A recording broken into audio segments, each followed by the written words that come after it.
Assalamualaikum warahmatullahi wabarakatuh. Perkenalkan, nama saya Firhan Denata Suryadi. Di sini saya membuat tugas APSI 2 nomor BP 18101152610448 dari SI 12. Yang dosennya Firna Yenila Eskom Mkom. Di sini judulnya pengaruh sistem informasi akuntansi dan sistem pengendalian internal terhadap kinerja karyawan, atau studi kasus pada KSPPS Bina Insan Mandiri.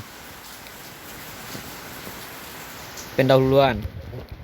Latar belakangnya, di era globalisasi seperti sekarang ini, fenomena penerapan prinsip syariah dalam lembaga keuangan semakin berkembang pesat. Tidak hanya di perbankan, tetapi juga lembaga keuangan bukan bank, diantaranya adalah Baitul Malwat, Tamwil atau BMT. BMT merupakan kelembagaan keuangan syariah yang memiliki dimensi sosial dan produktif dalam upaya pemberdayaan masyarakat lapisan bawah yang didukung oleh dana-dana dari para anggotanya. Kinerja karyawan dapat memengaruhi tingkat keberhasilan suatu pekerjaan, karena dengan hasil yang dicapai tersebut kita dapat mengetahuinya.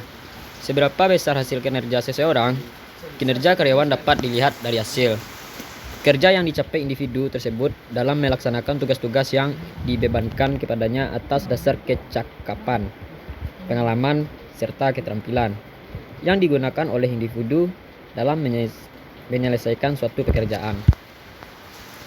Identifikasi masalahnya. 1.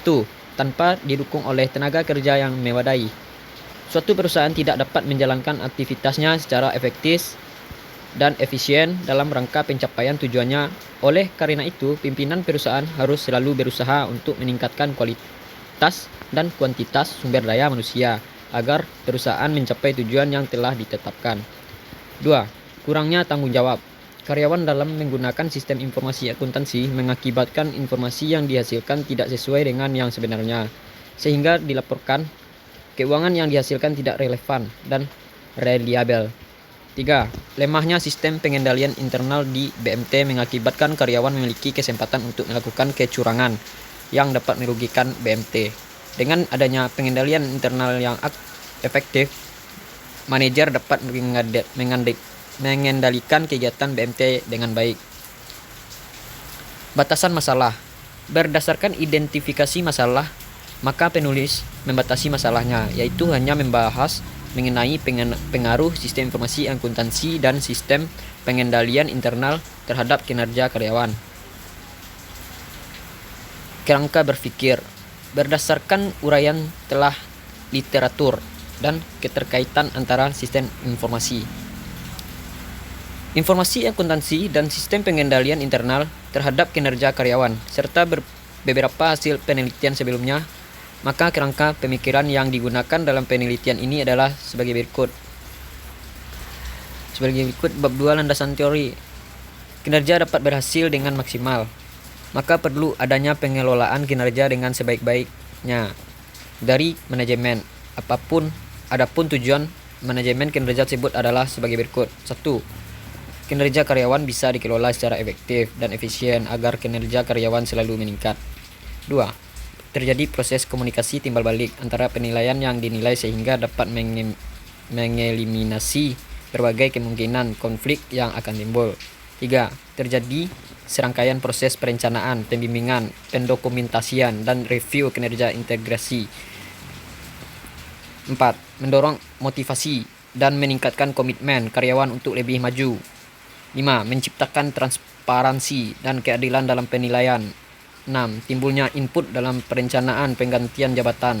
7. Memberikan masukan kepada perusahaan perihal kinerja seluruh karyawan sebagai dasar untuk menentukan strategi perusahaan.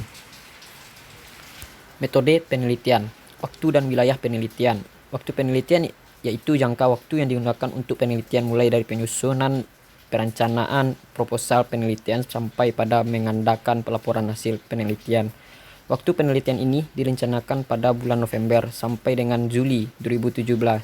Wilayah penelitian dilakukan pada karyawan yang bekerja pada KSPPS Bina Insan Mandiri.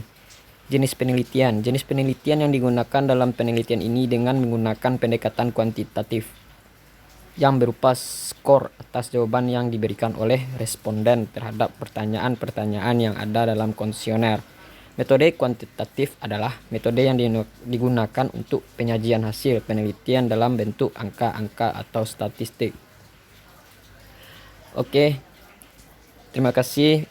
Itulah hasil dari judul yang saya buat. Terima kasih dan saya mengucapkan Assalamualaikum warahmatullahi wabarakatuh.